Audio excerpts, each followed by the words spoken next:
Granada, a vanguarda da reciclagem.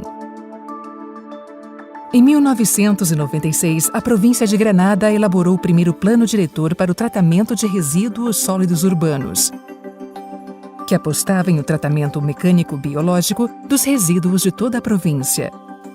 Desde o início, a capacidade e eficiência das instalações construídas ficava abaixo das necessidades reais da província, até 2013, quando entrou em funcionamento a Ecocentral Granada, que agora sim consegue dar resposta a uma necessidade urgente do serviço de tratamento de resíduos, colocando nossa província à frente da reciclagem na Espanha por sua tecnologia, capacidade de processamento e recuperação de subprodutos.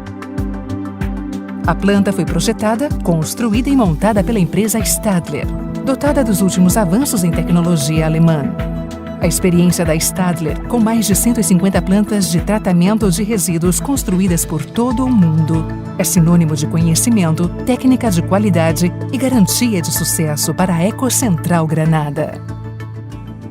O projeto previu um investimento de aproximadamente 20 milhões de euros, financiados pelos Fundos de Coesão Europeus, pela Junta de Andalucia e pela província de Granada, com a finalidade de atingir os objetivos que hoje são realidade na Ecocentral Granada. Estes objetivos são: grande incremento na recuperação de subprodutos com ampliação de sua capacidade e com a automatização das linhas de processo. A construção de uma nova planta de afino, outra de tratamento de resíduos, assim como a adequação das zonas de armazenamento de subprodutos.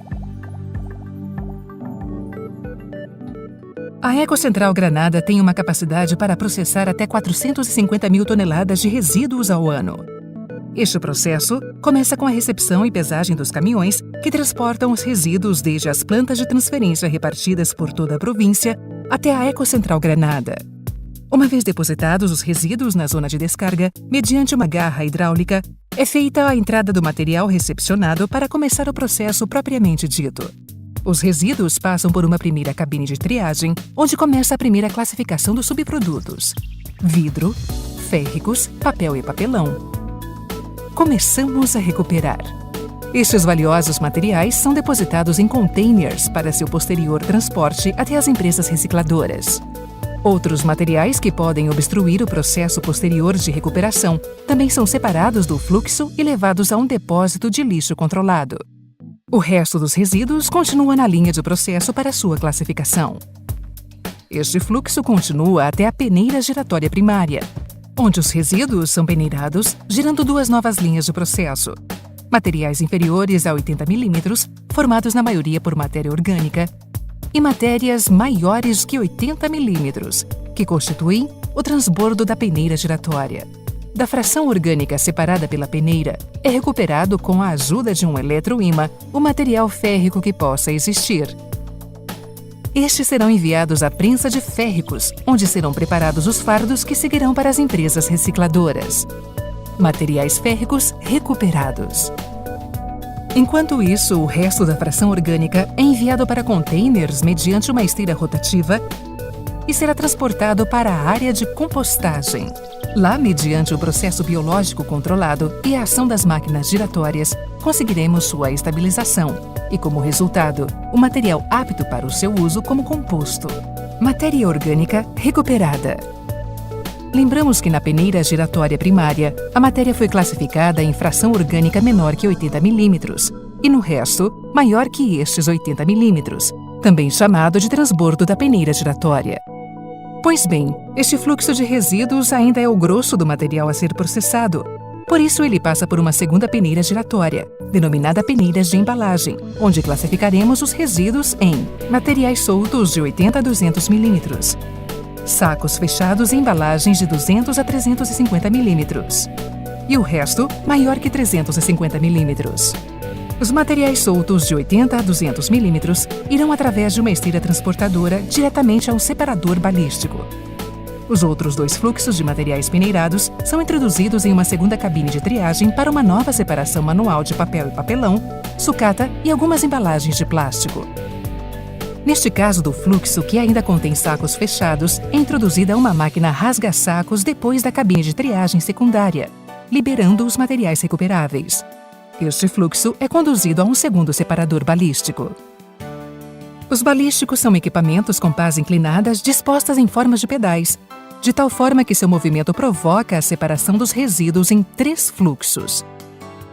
Material fino inferior a 80 mm, que será incorporado à fração orgânica resultante da peneira primária. Os materiais planos recuperáveis, como o papel e sacos de plástico, que serão aspirados e transportados até a cabine de triagem secundária, onde se submeterão a um controle de qualidade.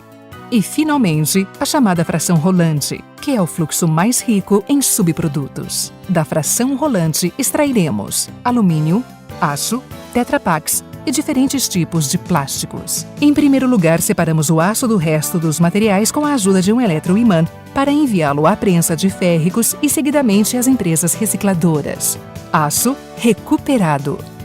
O resto dos rolantes passa agora por uma das partes mais técnicas da Ecocentral, já que sua classificação é feita de forma automática mediante separadores ópticos, que utilizam raios infravermelhos para identificar os distintos tipos de materiais. Uma vez identificado o material que se deseja separar, o computador do equipamento dá um sinal para que, mediante jatos de ar comprimido, o material desejado salte ao recipiente correspondente. Para conseguir a separação dos diferentes materiais, são utilizados 4 separadores ópticos em cascata. Em um primeiro separador óptico, separamos o plástico do que não é plástico. Aqui, abrimos 2 novas vias, onde o não plástico é classificado novamente por outro separador óptico que distingue Tetra Paks de alumínio. Paralelamente, os plásticos são classificados de novo por outro separador óptico que discrimina entre PET, típica garrafa de plástico transparente, PEAD, polietileno de alta densidade, como por exemplo embalagens de produtos de limpeza, e plástico misturado, por exemplo, embalagens de iogurtes. Mesmo que o índice de acerto dos separadores ópticos seja próximo de 90%, todo o material classificado é revisado manualmente na cabine de controle de qualidade para corrigir possíveis erros. Na cabine de controle de qualidade, o fluxo de resíduos é finalizado e os distintos materiais são depositados em bunkers, onde serão armazenados até serem enviados às prensas. Lá são produzidos fardos compactos que serão etiquetados e depositados nas zonas de armazenamento, à espera dos caminhões que finalmente os transportarão às empresas recicladoras. PET, PEAD, plástico misturado, Tetra Paks e alumínio recuperados.